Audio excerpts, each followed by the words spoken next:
Oh, we're live? Yeah. Okay. Hey guys, Gabe here, Big Man Comics. Happy Memorial Day. That's one that confused me until I was in my early 20s. It was like Veterans Day, Memorial Day. I don't know why I would. I think a lot of people confuse us. I was reading online this morning. People were very scoldingly writing tweets and different things. Memorial Day is this. Veterans Day is that. Like, okay, calm down.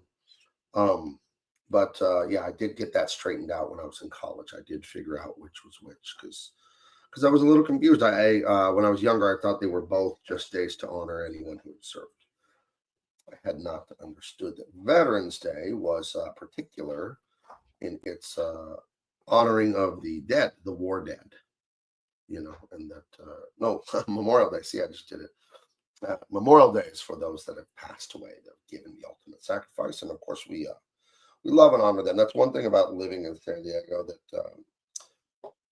is always on your mind here. It is a military town, and it feels like it in many ways. One thing I don't like about modernity is the old man complaining now. I'm not old, but how everywhere feels the same. I haven't traveled that much. I've probably been to 20 states or something like that. Only one foreign country. Only foreign country I've ever been to is Mexico, but the 20 or so states I've been to, too many places all feel the same. You go to a strip mall in Ulaga, Oklahoma, or you go somewhere in Los Angeles, and it can feel the same. If there's just another Starbucks, another Target, another this, another that, and that's why was I even talking about that? What was I saying right before that? I don't even remember. There was a reason I brought that up, but well, I guess it's lost time. But I'm inking the Unstoppable Tyrus. I think this is page 92. We're getting very close. I'm getting pencil layouts from my conspirator, Acheon, and he sent me up to page 121 today. So we are getting very close to finishing this. It's a 125-page comic. So we'll be done quite soon. But if you're in, hit the like and the share and all that. And I'll be trying to do these on weekdays from 11 to noon Pacific. I like to do that right before I take my lunch. So I get up, around 8-ish, try to get to work sometime between 9. Sometimes it's as late as 10. I'm answering a bunch of emails and doing things.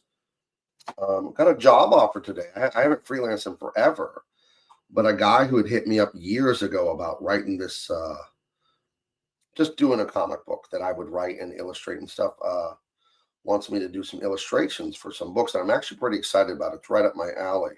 So I was kind of talking, negotiating, exploring the project with him via email this morning. But it sounded good. And we'll see. It's always, the money's the boss, the schedule's the boss. That's how it works for me. There's 3 things I always consider in work. It's the money is very important. The schedule is very important. And then the morality of the work. I'm not going to do filth. I'm not going to do woke. I'm not going to do anti-American, anti-Christian, whatever. I'm not doing anything like that. You got something like that for me, you can keep your money. I don't want it. And I'm better than that, and I can make money somewhere else. So what is my lovely assistant, what are you up to over there? It's Courtney's Fellowship of Oddballs says, "Hi, Gabriel. Glad you had a cool time on your trip." I did. Mexico was a delight. It was a beautiful place. All I saw was Mexico City and mostly one neighborhood. We did a little driving around in Mexico City to go eat at different places, and traveled by the bus one day to go to the museum and this castle, the only castle in America. It's a Spanish castle built in I don't remember when they said it was built, but it's pretty damn old, and it was gorgeous. It was what you think a castle would be like. It was very beautiful. But yeah, I didn't see a lot of Mexico besides Mexico City. I've been to other parts of Mexico. Of course, Tijuana is 20 miles from here, right? From where we live anyway. But this was a 3-hour flight from Tijuana deep into Mexico City and all that. And I was delighted. I thought it was great. I had some of the best food I've ever had there. It's funny, the best Italian food I've ever had in my life I had in Mexico City. It was a big old slab of, not even big, it was a lasagna, and it was quite good. So, but yeah, we had a wonderful time. What is wrong here? What am I doing wrong? I'm trying to fill this in and it's leaking. I hate that. And you got to go find the leak. But yes, I definitely will go back to Mexico. I don't know that I'd go back to Mexico City right away. I want to figure out other places and look at other stuff. I've been to Mazatlan and Puerto Vallarta and Cabo San Lucas, I believe. And I think that, and then obviously Tijuana. Those are the places I've been in Mexico. So it's nice. But the next place I'd like to go to, two places I've wanted to go to for years, I've never been, is Florence, like Italy, and then Japan and Hong Kong. So parts of Asia too. I want to go check those out. Now the Italy thing will be a little easier because I speak Spanish and I speak French a little bit. So Italian, we're going to be able to understand it better. Japanese, domo arigato, Mr. Roboto. I don't no speak the language. Although my grandfather was in the Pacific in World War II. He fought in the Pacific against the noble Japanese warriors. And he, what were the words he told me he learned? Ohio? I think Ohio was hello or goodbye or Ohio. And yeah, I don't know any Japanese. What I know hi is like yes. I think it's customary like when someone's talking to hi, like yeah, I'm listening. Like kind of like that. I think that's a thing. And arigato is thank you. And I don't know anything else really in Japanese. But it looks amazing, and it's just so different from the Western world. Is why I want to see it. And of course, Hong Kong has a special place in my heart because I love action movies, and Hong Kong is the heart of action century. You got everything with Jackie Chan and Bruce Lee, the Golden Harvest films, the Shaw Brothers film studio. You have, of course, Van Damme, Steven Seagal, all the great stuff that came out of there since the 60s, probably before that too, in Hong Kong cinema. So I definitely want to see Hong Kong, see the iconic Victoria Harbor there that the Brits ruled until what was 97 the handover, right? It was the 100 years where the British ruled Hong Kong and then gave it back to sort of China, and that's been contentious for quite a while. The Hong Kongers wanting to be Hong Kongers and not Chinese, right? Is that the conflict? I'm not entirely sure, but that's the general gist of it, I think. So that's where I want to go. I want to go see Europe, specifically Italy, because I feel like as an artist, um, Christian, not Muslim, but like the Mecca for artists, I believe, at least in the Western world, would be Florence. Like that's where you would go. That's to me, that's one of the hearts of the Renaissance. And the Renaissance is so important to artists and illustrators and painters and everyone that does what I do for a living. I think Florence would be so important to see. So to see the Duomo, that famous, such a famous, beautiful building, and to just see so much of the history of the Renaissance there in Florence. So Courtney says that the rest of her family's except for her, is in Italy this week to see her cousin get married, and she's so jealous. oh wow, too bad you couldn't go, but wow, that's awesome. Yeah, never been to Italy. Italy is very close to where my dad is from. My dad's from Libya, the north coast of Africa there. And at the closest point, I think Italy is about 400 miles from Africa, there, Libya. So my dad has light skin. I'm a little lighter than I typically am because I work inside here in my studio. I'm not out in the sun all the time, even though I live in the sunniest place in the world in San Diego. I should be a bit tanner, but my dad is pretty white and he has hazel green brown eyes. So see there you see like the Italian, Carthaginian, like all the people that have ruled Libya for thousands of years. So I'm sure there's a mix there for me and my family genetically. But you can see some of those southern, Italians and stuff like that. I mean, they look exactly like the Libyans and all that. They look just like them. So. Yeah, she said she's been all over Europe. Oh, really? Except for Italy. Oh. Yeah, I'm most interested in Italy and France and England. Not too worried about Spain or Germany, Portugal, anything like that. Not too worried about those. Don't really care. I'll see them. But England, I want to see. It was once that great empire. Now they're having some challenges in England. Some things that aren't great happening to them. But yeah, I'd definitely love to see England. And And it was kind of, as a kid, I was kind of fascinated with it. I watched this cartoon on Nickelodeon called Danger Mouse, and it was basically James Bond, but he was a mouse, and he had a nerdy little sidekick named Penfold, who was like I don't know if he was a hamster or a hedgehog or whatever, but it was very British. The cartoon, it was, produced by a British company actually. I think it was called Thames, like the Thames River, even though we spell it Thames, they say the Thames. And at the end of the cartoon, it would show the London, the Big Ben Tower, whatever the tower is called. Big Ben is the clock itself. It would show that, and then it would say Thames at the bottom of the screen. So I kind of got this early fascination with Danger Mouse in England because they had that accent, and also they would. I remember as a kid thinking it was weird that they said petrol instead of gasoline. So I remember Danger Mouse's car running out of petrol in one episode. And I had to find out from, I think, my grandparents what petrol was. So, and then, of course, it feels like the British are the cousins of the Americans, are weird cousins that call cookies biscuits. I can't believe one thing I learned on the internet, they didn't know what biscuits and gravy was in England. Like, it's just not a dish there, at all. Like, they didn't have the equivalent even, which is sad. And I've seen videos of British people trying it going, this is brilliant, so. You'll be able to relate to this. She said she was an exchange student in France many years ago. She says, I learned the most useless language to know in the U.S. I should have studied Spanish. Yeah, same for me. I'm half Mexican almost, and living 20 miles from Mexico, and I took French in high school because my brother did. He was my older brother. He's a year and a half older than me.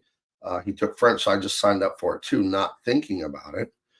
I wish some adult had told me, hey, don't do that. You already sort of speak Spanish. Why don't you just finish learning it? So now I don't really speak Spanish nearly as well as I'd like. I can get by though. Like in Mexico, I could talk to people and stuff like that. And I can get by. It's just a little frustrating, And then the French is useless here in America. So. Maybe your Spanish is, although it's fragmented, it's very good because sometimes I'm trying to think of how to say something and you tell me the word. Well, yeah, because I can kind of think of it in French. They're nearly identical languages, French and Spanish. They're definitely structured the same way, which is different than the way English is structured. So, but I remember learning that Spanish has, and I'm going to assume the same is true about French. Spanish has like 20% less words than English. That's the thing about Spanish I really don't like, is they'll have one word and it'll mean like 5 disparate things. Like, oh, it means to welcome your family, but it also means to make a sandwich, but it also means to take a nap when you're not really that sleepy.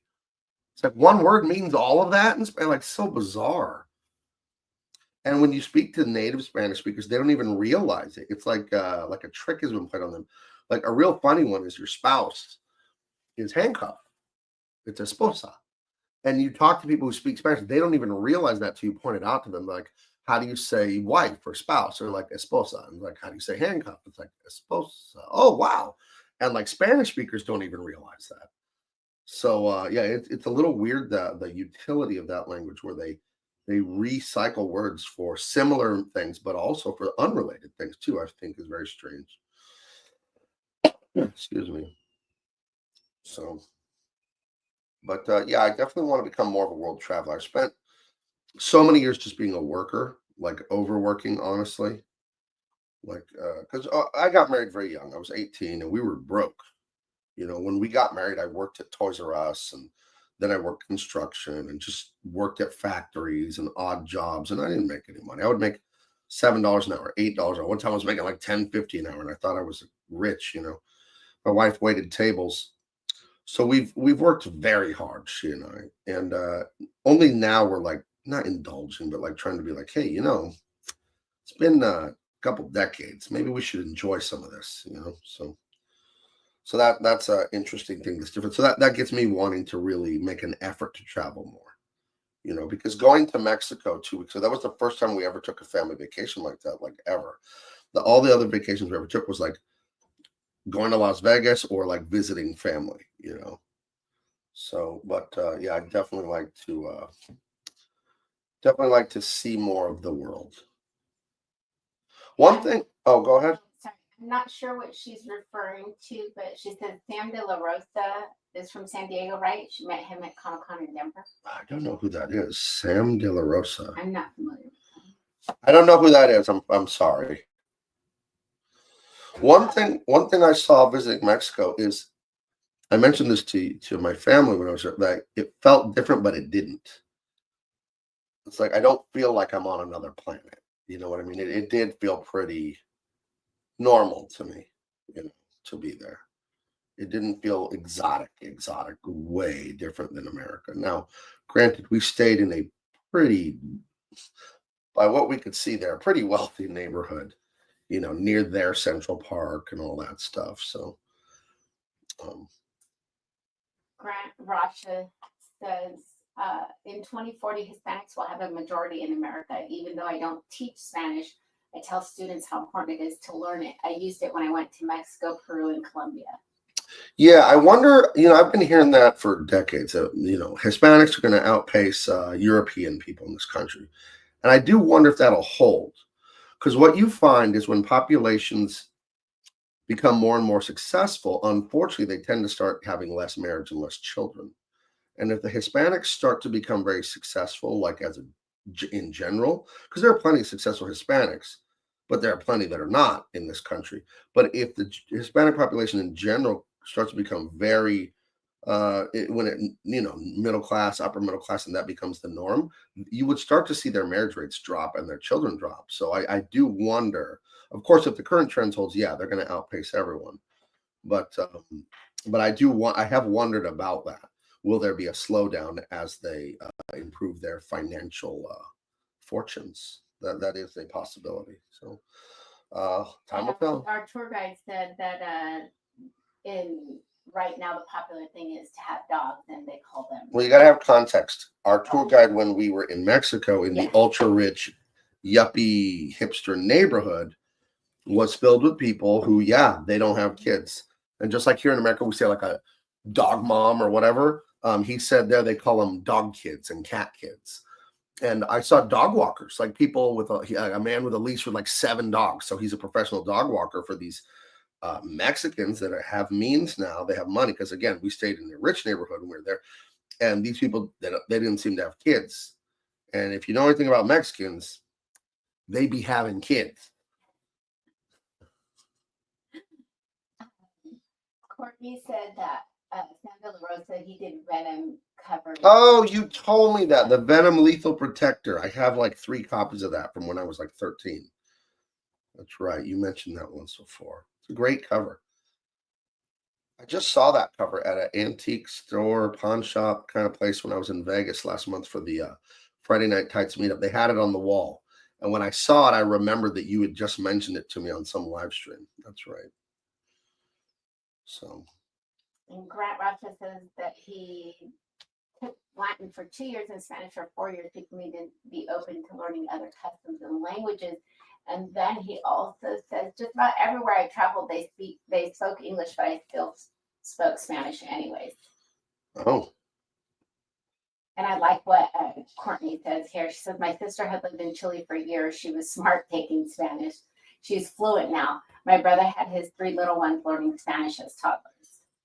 Yeah, we got the granddaughter. We're trying to teach her Spanish somewhat, but it ain't working as well as we'd like, but it's better than nothing. The problem is she doesn't have 2 Spanish speakers to watch go back and forth because my wife is fluent and I'm semi-fluent. I can kind of answer, I can kind of like answer and go back, but it's a little hard for me to just speak Spanish and stuff. So, but it's funny to hear her say stuff like instead of saying over here, she'll say acá, acá. Right, yeah. Yeah, but it's mostly English for her, but she's still young enough, like 2.5, that we can figure it out. We were talking when we were in Mexico City. It'd be fun to go live there for 6 months, and that would probably cement my Spanish fluency for me, if I had to go to the panaderia and order my cafe and mi dona. I don't like how they say dona. Like, you need your own word for donut. Don't just mispronounce our word for donut, please. Because that's all that is. That's one thing in Japanese. They just mispronounce a bunch of English words for some of the things that came from here. I remember reading a whole list of it, and one of them was video cassette recorder, but it was like video cassette. I'm like, okay, so who knows? But yeah, I don't know. Traveling for me is like it's exciting, and then I go, and then it's like after 2-3 days, I'm like, okay, I want to go home. But I got to break out of that because I don't think you can go to Europe for 2-3 days. I think you have to go for like 2 weeks, right? At least. So I think if I went to Europe right now, I would go to Ibiza because I have a place I can stay there for free, which is so generous. And I'd want to go to Italy. That's where I'd go. So, but yeah, I'm not interested in Germany. Don't care.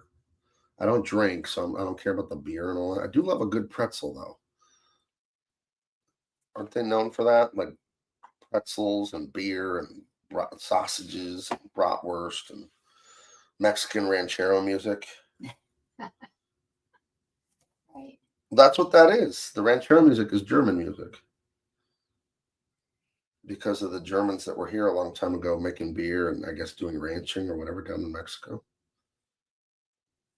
If you live next door to really Mexican people, you'll hear that like Friday night into Saturday morning when they're having their big family and friends over. You'll hear the doom, doom, doom, doom, doom, doom, doom, doom, doom, doom, and it's just coming through the wall for hours.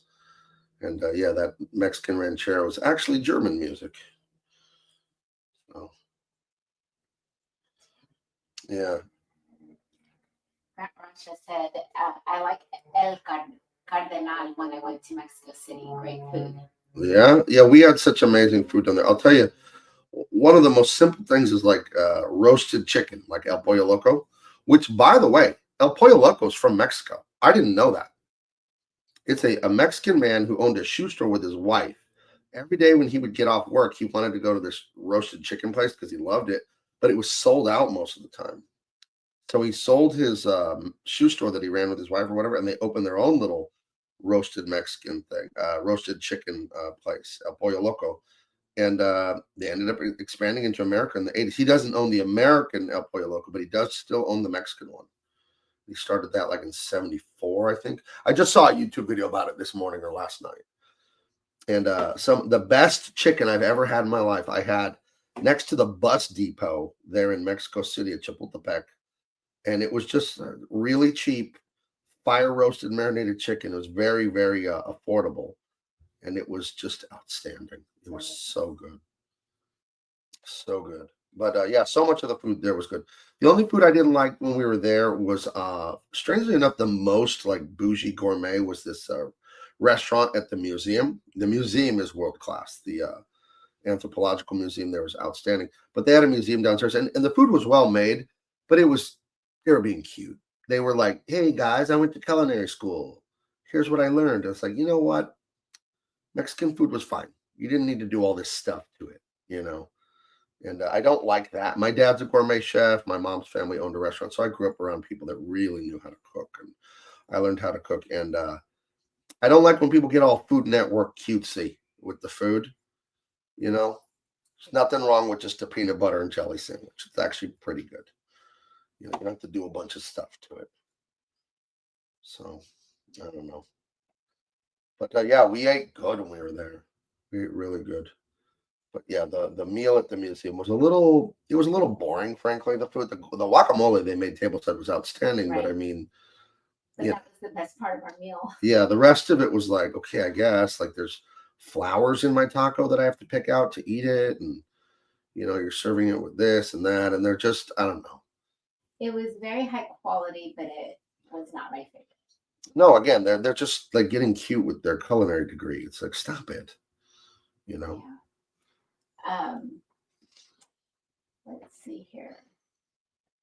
Courtney says, my dad owned a restaurant too. That's cool, Gabe. Oh, And yeah, I used to go sit in the When my brother was in kindergarten and I was 4, I didn't go to preschool because you just didn't. I don't think many people went to preschool in the old days. Like this is the early '80s. Preschool was more rare, I think, and so I would just hang out at my grandparents' restaurant all day. My parents were working or whatever. My brother was in school, so I would hang out until it was time to pick up my brother from kindergarten with my grandpa. And I would go into the dining room of the restaurant and sit at customers' tables and just talk to them like I'm talking to you now. Just, hi, I'm Gabe. What's your name? And then I would eat some of their chips and salsa. I was like the little mascot of the restaurant. So, yeah. What was my brother was in kindergarten in 82 and 83. That's what year that would have been. I can imagine seeing that happening today. But I would think it was cute if it happened today, but I don't think it. Oh, some idiot would call Child it. Protective Services. You know, there's a child here alone. No. You know how they have to overreact about everything. Remember, I don't know the details, but there was a mom on the news like a month or two ago, and her son, walked 7-Eleven half a mile away, and he was 10. And like the CPS that came and took the kid or whatever, and she had to go to court and all this shit. And it's like, do you know where I walked to when I was like 6 and all that? Like, wait, absurd. I saw another story about a dad who went for an interview and he left his 3 kids at McDonald's with the oldest one, I think, was 10 and watching the 2 younger ones. And they also called CPS on him. But back in the day, it was very normal for a 10-year-old to watch younger siblings. That my family did that. Yeah, we did it. When I walked to school alone when I was 8, just with my brother who was 9. We would walk about at least half a mile to the elementary school, crossing a major 4-lane street and everything. And it wasn't weird or scary. Like, it's going to be as scary as the adults tell you it is. And the adults around us didn't tell us it was scary. It's like, no, just walk to the school, get there. And our parents didn't call the school to make sure we arrived and blah, blah, blah. And it was just like, it was, because I think you kneecap people, you handicap them when you tell them that everything's going to kill them and everything's dangerous and they can't do anything themselves. And it's like, that's really not true. You don't have to extend adolescence into the people's 30s, or 40s, geez, where frankly, they're incompetent, because they've never learned what it feels like to rely on themselves for anything. It's dumb. So, but yeah, I remember walking to school starting in 3rd grade with my brother, so. Courtney said that she sat at the bar at her dad's restaurant drinking Shirley Temples in the early 80s. Wow. Yeah, I like a Shirley Temple or a Roy Rogers, right? The Shirley Temple is what? It's the 7-Up and cherry, and the Roy Rogers is the Coke and cherry, I believe. Yeah. Courtney also says that she used to walk to the gas station to buy her mom cigarettes, and she walked to school for elementary school. Right. And then Claude Parrish said, my mother worked 3 jobs sometimes on the same day. My older brother was in charge of us. All he had to do was keep us alive. Right. Yep. My older sister watched my middle sister and myself too. Yeah. It wasn't some big disaster. No, I saw a video of a lady putting, those Apple AirTags. Her 1st grader, she put 1 in his shoe, 1 in his jacket, 1 in his backpack. Are you trying to microwave this kid? What are you doing? Yeah, I think when you do stuff like that, you instill that being scared into Of course. That woman is transferring her mental illness to her son, Heather says, happy Memorial Day. God bless our troops. That's right, Heather. Heather, coming to you from Lake Havasu by way of Scottsdale. I used to always say she lived in Scottsdale, and she would always correct me that she lives in Lake Havasu. So, my mom and Pops like to go to Lake Havasu. I think they go see the London Bridge there and go out to eat at a restaurant there. I don't know the name. I went to Lake Havasu once when I was about 10 years old.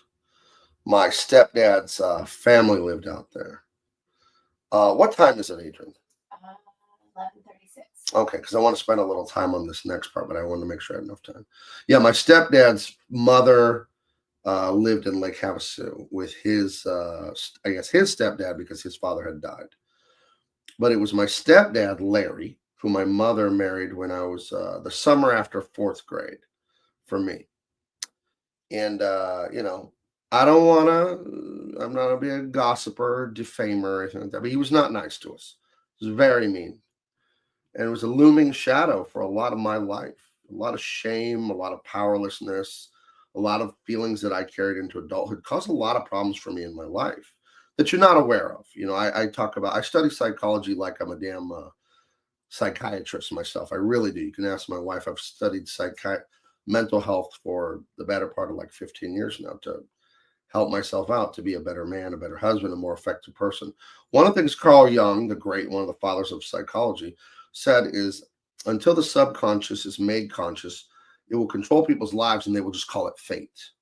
You're going to do shit, dumb shit, bad shit, ruin things, ruin your life, relationships because of all this internal pain and shame and all these hangups you have. And you're not even aware of it because you don't talk it out. You don't stand up to it. You don't do anything. And, I've done that. Everyone's done that. And I've done a lot of work. And this stepdad, he was married to my mom for 4 years, very turbulent, very, very, very bad. And it ended horribly. Police involved and things. It ended awful. And when you're little and you're abused, like you're yelled at or hit or whatever, you can't do anything back, right? So you have a psychological phenomenon called learned helplessness, where if the mean guy does something to me and I say anything, it's going to get worse. You will carry that into adulthood. Then people will take advantage of you. They'll disrespect you. They'll rip you off. They'll underpay you. They'll swindle you. They'll cheat on you. They'll do things. And you won't say anything back because you have arrested development in your head from when you were 8 years old or whatever of, if I stand up to this mean stepdad, it's going to get worse. So then you let people do that to you in your life. But what eventually happens to your relationships and your problems is you explode because you can only take so much. And then when you explode, you burn everything down, right? You ruin relationships. You quit your job in a huff. You file for divorce. Like things just fall apart completely because you are still in some ways the powerless 8-year-old, and now you're losing your mind at how resentful you are. So knowing these things, learning these things, watching them happen in my own life, I'm like, well, something has to be done about this. So I've done a lot about it, a lot of prayer, a lot of this. And I'm a way better person, way more mentally healthy than I used to be. But one thing I had a breakthrough on 2 days ago is the internet's a wonderful thing. I found my stepdad, who I haven't talked to since I was a freshman in high school, and told him off, but told him off in a mature, semi-kind way that, what you did was wrong. And it was abusive and it was mean and it hurt me and my brother and my mom. It made us feel stupid and powerless and worthless. And it caused me a lot of trouble in my life as an adult and this and that. And I just want you to know that I forgive you. What you did was terrible. And I'm not forgiving you for you. I'm doing it for me so I can move forward and stuff like that. And, it's weird and hard and scary to even hit send on a message like that. But, after I did it, I felt so much lighter and so much better. And it was like, you will only believe something. You only will believe things that you do. You will not believe things you just say. The Bible has a verse that says faith without works is dead. That means if I'm a big fatso and I buy a bunch of books about dieting and exercise and I never diet and exercise, I can say all the things I want about diet and exercise, but until I do it, it isn't real. So I can say like, well, I'm going to learn how to, because the problem, you can ask my wife or anyone that knew me, I never knew how to debate with someone in a healthy way. I would say nothing, or I would eat their face. There was no normal disagreement with me. So it was like, say nothing, get angry, and then explode, or they disagree, we fight, and I just like chew their face off. So and that's because of how I was raised, right? There was no middle there because this stepfather had this volcanic temper. So like, what do you expect? And you have to break the learned helplessness. You have to destroy that. And, and a big part of that is internalized shame, right? So you have complete feelings of worthlessness. So you don't do anything or stick up for yourself or think anything you want is good. Like you wanting something is wrong. You just having a desire to have even things you need is wrong. That's how you feel about it because you just have complete shame about yourself. So excuse me, the reason I share any of this is because I know that I would guess the culture we live in of feminism and broken homes and no fathers, I would guess the majority of you have the exact same issue. Not some of you. I would guess the majority of you have this exact same issue of learned helplessness, where you were put upon as a child, hurt by adults or whatever, and now in your adult life, you're given shit by. And here's the thing about people who don't know how to stand up for themselves correctly: the bad people can smell it. The abusers, the take advantage of you, the dishonest, the swindle people, they know that you're that way. You didn't say anything to them. You didn't tell them. They can smell it from a mile away. And if any of you think right now, think about it, you'll realize, oh my God, I met so-and-so or got in a relationship with so-and-so, and right off the bat, they started this shit.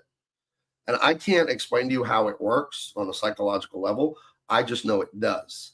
I just know those kind of people can find their match. The kind of people that the user, abuser, whatever, they find the people that won't say anything, you know. So my point is this: you got to work on that. Whatever that is, it's time to just face it and to do it in a proper, healthy way, right? And with a professional or someone from your church or whatever. I'm no psychiatrist, so this isn't medical advice. But I'll tell you this: if you do what you've always done, you'll get what you've always got. Okay, that's just how the universe works. So if you're happy with people violating your boundaries constantly and all that, then keep it up. You know, just keep doing what you're doing and live in denial and tell yourself it's not really happening, even though you're miserable. But if you've had enough, then do something about it. And that's how I felt. There's some adults from my past that were very bad to me as a child, and I've confronted them. And I've confronted them like a man, not like a little boy that was afraid of them. I confronted them like, hey, listen, buddy, this is how it was, and it was shit when you did that, and you better be sorry about it. And they can apologize or not. I'm not attached to the outcome because I can't control them. They could just tell me to fuck off or whatever, you were a stupid kid, whatever. But the point is, I said something for me. I went back in time for the little 8-year-old me and did something about it now as an adult. And I'll tell you, I feel completely different. You know, you don't realize those things are there. You know, those things, they're just stuck there for decades, and they'll never go away if you don't do something about it. One of my favorite comedians, Adam Carolla, tells a story about his parents were like the most low energy, like unmotivated people ever. And in one, he wrote many autobiographical books about his childhood and his career and all. He's a brilliant comedian, Adam Carolla. Really love the guy, admire him quite a bit. But he said one day when he was like 9 or 10 years old, his parents were divorced. He was at his dad's house and he threw a fruit roll up on the ceiling. This is like he's 60 now, Adam Carolla, 60 or 61. But in a book he wrote when he was about my age, like 45, he showed a picture of his dad's house currently, like when he was like 10 years ago, and the fruit roll up was there. The fruit roll up was on the ceiling from like 1973 to 2015 or something. You know what I mean? So, and why do I bring that up? What does that have to do with anything? If you don't do anything about the stuff from your childhood, it's just there. Okay, so that fruit roll up in your life, you have to do something about it, you know? And I've said this to everyone I know about problems, about your mental problems, your emotional problems. You deal with them or they're going to deal with you. There's no in between. There's no, well, if I ignore it, it'll go away. That's not how that works. Again, go back to the first thing I said about Carl Jung. He said, until the subconscious is made conscious, it will control people's lives and people will just call it fate. I hear people and I see them, friends, relatives, they fuck up their own lives. And they always say, this happened to them, and that happened to them. And I try to be nice, but I'm like, that didn't happen to you. You did that to yourself. And the truth about human beings and interpersonal relationships, people treat you exactly how you tell them to treat you. When people rip you off and abuse you and do all these things to this, unfortunately, you are telling them that. Because you can't stop anyone from doing anything to you, but you can, if they do it the first time, you can set a boundary and you can just leave. Or you can say, you do that again, I'm leaving, and I mean it. And of course, you can't stop the first one if you don't see it coming, but you can set a boundary immediately. What you can never do is control anyone. So they're going to do what they're going to do. And if they want to continue to do whatever, whether it's, gambling, taking drugs, cheating, beating your ass, they can do whatever. You can extricate yourself from the situation and just go. And that's a boundary too. And if you had an abusive, neglectful childhood, then you obviously have a built-in fear of abandonment. So when you fear abandonment, you don't want to leave because that's like you're self-abandoning, right? You have to, though, if it's untenable. If it's just abuse and all that, you have to. and you have to set boundaries. So to me, it was very powerful to tell this, very, very abusive stepfather, hey, man, you were fucked up. You were mean. That was evil and terrible. To his credit, he apologized, said, I'm not that man anymore, blah, blah. And I'll accept his apology. God says we have to forgive. And so I forgive, right? Because I've wronged people tremendously in my life, right? Who do I think I am? So, but again, to me, you don't believe anything if you don't do it. So I had to do that. There's a man I haven't spoken to since 1992, right? That's 33 years ago. But I had to do that because it was like that fruit roll up. It was just there. It was just there. Like, oh, people do shit to you and you don't say anything. You don't say anything. You don't say, and then you finally explode on them. That's unhealthy. That's terrible. That's terrible for everyone. And furthermore, as a father, as a husband, it's my responsibility to square myself away and to be as mentally and spiritually healthy as possible, so I am as effective as possible for the people that rely on me. I can't just say, well, I'll deal with the pain. For me, it doesn't matter. I'll just take it. It's like, well, it isn't just you. When you're married and have kids and grandkids, you ain't just answering to yourself. You have people that need you and rely on you. So I just want to share that because I'm assuming, without any actual real knowledge, that most of you have an issue like this because of the feminist divorce hellscape we've all been living in for 50, 60 years in the West. That you have these broken homes, you have these feelings of abandonment, neglect, and all this. And it's probably made a lot of you have very poor boundaries, put up with a lot of shit, So I'm just here as living proof to tell you there's another way. Did I chase them all off with that? No, comments regarding to it, asking, saying they understand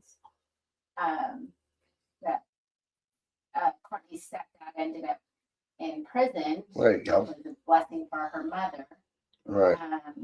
Heather asked if you're so angry at your mom about that would be hard to forgive. But then Courtney said she was never mad at her mom, and that even though she went through the same, she actually tried to protect her mom. Yeah, and that's wrong too when kids have to assume the role of parent and start stepping in and fixing things. I mean, if it has to happen, it happened to me and others, but it's not right. That's very abusive to children,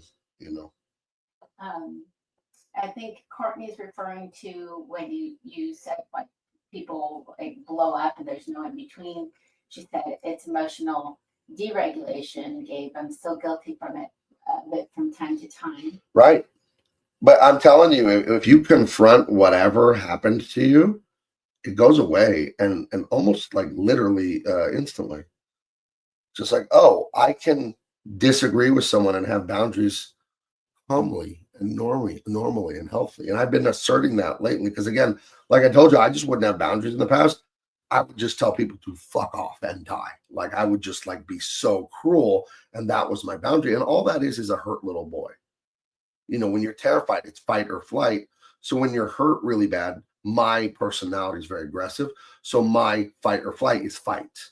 It wasn't flight or freeze. Mine was eat someone's face to get them to stop hurting me. So, and that's unhealthy. That's bad. And that's not nice to the person you're dealing with. Even if they're wrong, there's a good way to handle it. Boundaries need to be enforced in a healthy way, in a productive way. Yeah, and then Jose at Tacos just says hi. Hey, Jose. Courtney says, I love when people talk about this because it's important to know you're not alone. Yeah, I think when you see examples of other people living and stuff like that, it's proof and it's inspiration, right? And that goes for any sort of thing you're up to. As an artist, it was so great to me to find out it wasn't DC Comics yet, but some of DC Comics artists lived 2 doors down from me when I was a senior in high school. And to go to his house and get drawings lessons from him, it was just so real. So yeah, to see people living in ways that you would like to live and things like that, it's good. But like I said, if you do what you've always done, you'll get what you've always got. And one of the bitter things you have to swallow is like, well, he did this to me, or she cheated on me, or he ripped me off, or he whatever. Part of that is your fault. And that sounds like victim blaming and cruel and mean of me to say. But what I mean is it's partially your fault insofar as you hung up a sign and said, hey, I'm the kind of person that might put up with this shit. You want to try it? And they took you up on the offer because they were being a monster. And you have to have a sign up instead that says, don't. You have to, I sell a t-shirt on my website. You should all get it. It says FAFO, right? You should have that sign up. I'm a nice guy, but don't mess around. And then you could find out, you know. I will enforce boundaries nowadays in a healthy but very stern way, you know. So I think Heather was just agreeing or sympathizing with you. She said I had I had my abusive boyfriend apologize to me about 10 years ago. He said, sorry, and I will always love you. Very healing for me. right. Yeah, it's a good thing. It's a good thing. But you know, sometimes the person you and this thankfully hasn't been for me, but I know it's for plenty. Their bully, their abuser, their whatever has since passed on, right? If it was a parent or grandparent, and now they're gone. But and that, you know, you're gonna have to figure that out. You know, I was telling my friend, you know, thankfully this stepdad of mine was still alive because you know he's in his 70s. You never know. And you know, it was something because I messaged him. I said, "Hey, is this so and so who married so and so in 1980, whatever?" And they texted me back a question mark. And I said, "Listen, how many Rebeccas could you have married in 1988? Don't play fucking dumb. Is this you or not? Answer me." You know, and it's like, think how scary that would be to tell him that as an 8-year-old who lived under his tyrannical, insane temper and just he was a real creep, a real jerk. Like he's the kind of guy, like I would say, like a bully cop, and hopefully he's a good man now. This is stuff that happened 40 years ago, but it was like he would get me and my brother in trouble on purpose.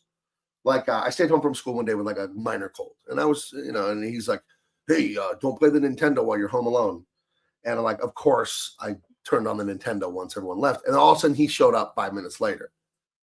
In all the, you know, couple years he'd been married to my mom, he doesn't go to work and then come back, but he came back on purpose to catch me, to give me a spanking and ground me.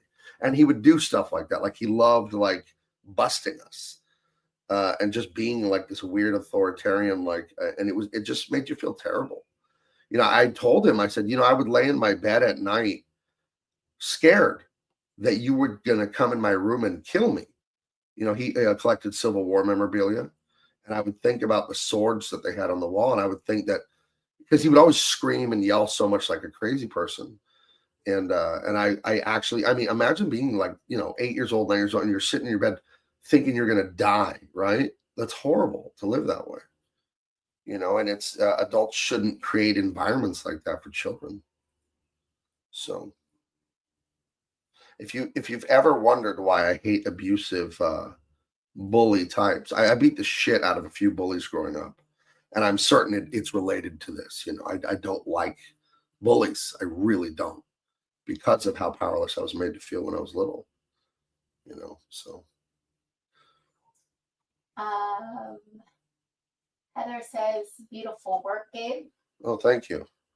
And Ram Dog says, don't get to see your day streams often.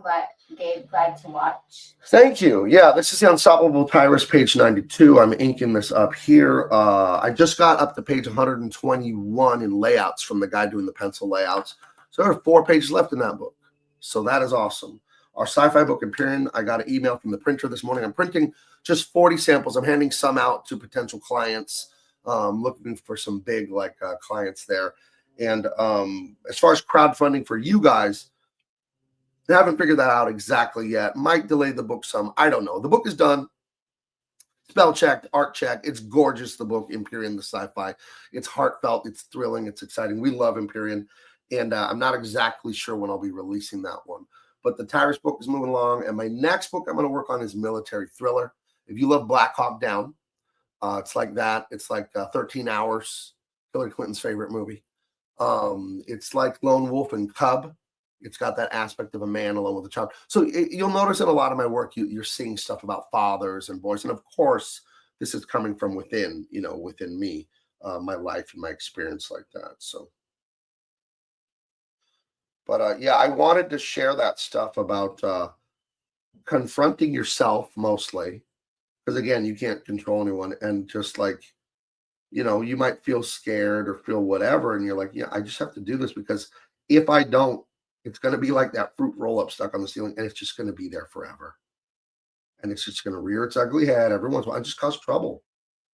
And the people around you, you owe them more than that. You really do. You can't choose to be a fuck up, So So you got about a couple minutes left. What are your plans for Memorial Day? Everybody's plans for Memorial Day. Oh yeah. Yeah, what are we eating? It's the burgers and the dogs, right? Pasta salad, chips. Pasta salad.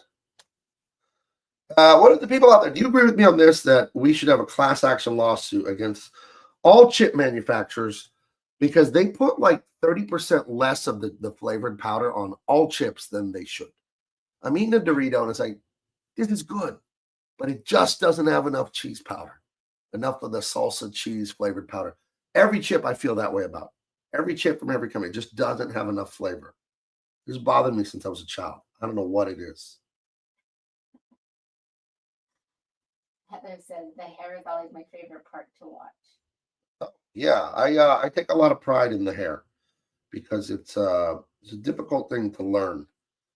But I remember I really had an aha click moment reading a comic book magazine where one of the legends of comics, Kevin McGuire, illustrated like a 3 or 4 page tutorial on how he approached hair.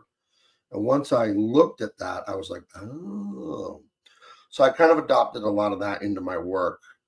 Not as much as I used to. I've kind of come up with my own way, but that's how it always works as an artist. When you're younger, you copy, and then you're like, oh, and it becomes yours.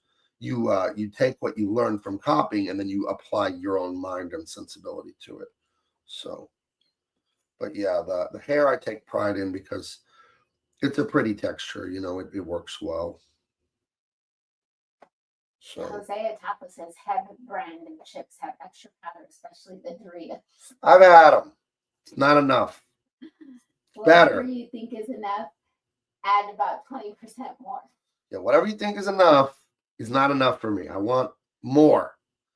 More. I'm not even kidding. I went on Amazon and looked at packaged cheese powder. I'm like, maybe I should buy this when I get some Doritos and then sprinkle it on there. Didn't you buy something like that? No, I bought like the thing the movie theater had, that butter, the butter powder, but then I read an article about how unhealthy that shit is. We try not to eat too much junk food at this house.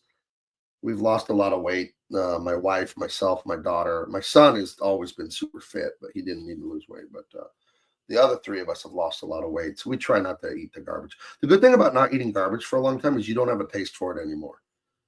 After like a year of avoiding junk food, you're like, that's gross. I don't want that. At least for me, that's how it is. So.